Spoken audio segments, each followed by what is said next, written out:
ॐ निरञ्जनं नित्यं अनन्तरूपं भक्तानुकम्पादितविग्रहं वै ईशायावतार परमेश्वरमिड्डं तं रामकृष्णं शिरसा नमामि। तं रामकृष्णं शिरसा नमामि।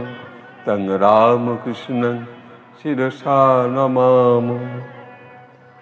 আমরা এই ভাবনার মধ্য দিয়ে শ্রীরামকৃষ্ণকে যদি অন্তরে দর্শন করতে পারি, পথে ঘাটে কিংবা যেখানে আমরা কোথাও বেড়াতে গেছি, হয়তো বনের মধ্যে সুন্দরবনে বেড়াতে গেছি, কিন্তু সেই বনের মধ্যে ঘুরতে ঘুরতে যদি আমরা দর্শন করতে মনের মধ্যে করি যে এই সেই আমাদের পঞ্চবটী বন, তখন ওই যে আমাদের বনভূমি, যে সুন্দরবনের যে বন যেভাবে সাজাইত রয়েছে, ঠিক সেই বনও কিন্তু তখন সে আমাদের পঞ্চবটী বনের আকার নেবে এবং আমাদের মনের মধ্যে সেই যে শ্রীরামকৃষ্ণকে যখন আমরা স্মরণ করব, যেই পঞ্চবটী বনে আমি তাকে পেয়েছি।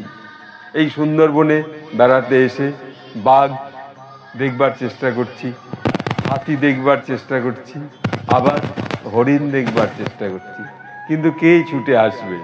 তারপরে আপনি যখন দেখলেন যে সেই সুন্দরবনে বসে যখন আপনি পঞ্চবটির কথা ভাবছেন, তখন দেখছেন সেই অধ্যাত্মের বাঘ শ্রীরামকৃষ্ণ তিনি এসে হাজির হলেন। এই অধ্যাত্ম শক্তির যে বাঘ আপনাকে খাবে না, আপনাকে আরো উত্তরণের পথে নিয়ে যাবে, সেই ভাবনা নিয়ে আজকে ঠাকুর এখানে বলছেন যে জ্ঞানযোগ্য সত্য।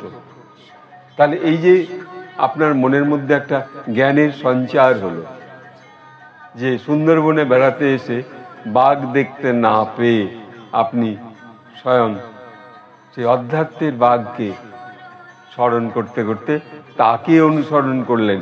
এই তো সেই পঞ্চবটী বন। খুঁজে দেখতে পেলেন হয়তো সেখানে বিল্ল গাছ রয়েছে, হয়তো সেখানে জবা গাছ ফুটে অপূর্ব ফুল নিয়ে রয়েছে, কিন্তু সেই জবা গাছ তাদেরও ইচ্ছা হয় যে আমরা ঠাকুরের চরণে যাব, কিন্তু সুন্দরবনে যখন আপনি গিয়ে পঞ্চবটী বন ভাবলেন, তখন ওই জবা গাছের যে ফুটন্ত ফুল, তখন সে ফুল জোগাড় হয়ে গেল।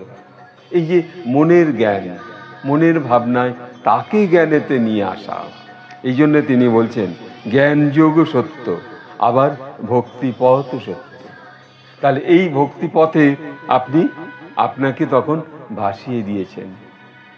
আমরা দেখি সুরধ্বনিতে শুধু শুধু অপূর্ব ভাবে করতালি দিয়ে সেই ঢেউ খেলে যায়, কিন্তু আপনার মনের মধ্যে ঢেউ খেলে যাচ্ছে।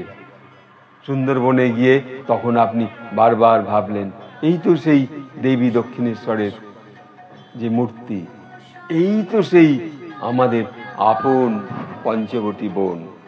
তখন আর সেই বাঘ দেখবার ইচ্ছা হবে না। প্রকৃত ভক্ত সেই অধ্যাত্মের বাঘকে, যিনি সকল মানুষকে শান্ত করছেন, সেই শক্তি বাঘকে আপনি দর্শন করছেন। তা এই জন্য বলছেন ঠাকুর যে জ্ঞানযোগ সত্য, ভক্তিপথ সত্য, সব পথ দিয়ে তাকে কাছে পাওয়া যায়।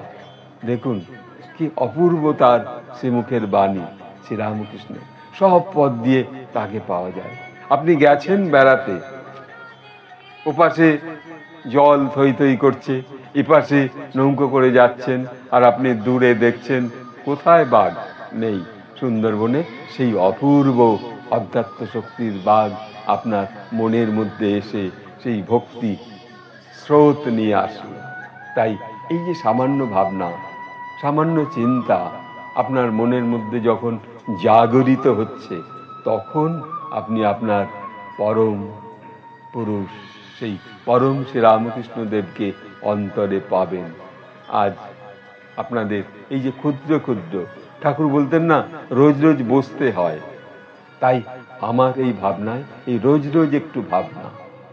আজ এইটুকু বলে আপনারা যেখানে যাবেন যে পথে যাবেন, যেই রাম সেই কৃষ্ণ, সেই শ্রীরামকৃষ্ণকে পথে পাবেন। আজ এইটুকু বলে এখানে রাখছি। ওম স্থাপকায় চ ধর্মস্য সর্বধর্ম স্বরূপিণে অবতার বরিষ্ঠায় শ্রীরামকৃষ্ণায় তে নমঃ। জননীং শারদাং দেবীং রামকৃষ্ণং জগদ্গুরুং পাদো পদ্মে তয়োষিত্বা প্রণমামি মুহুর্মুহুঃ। ওম নমঃ শিবায়। ওম নমঃ শিবায়।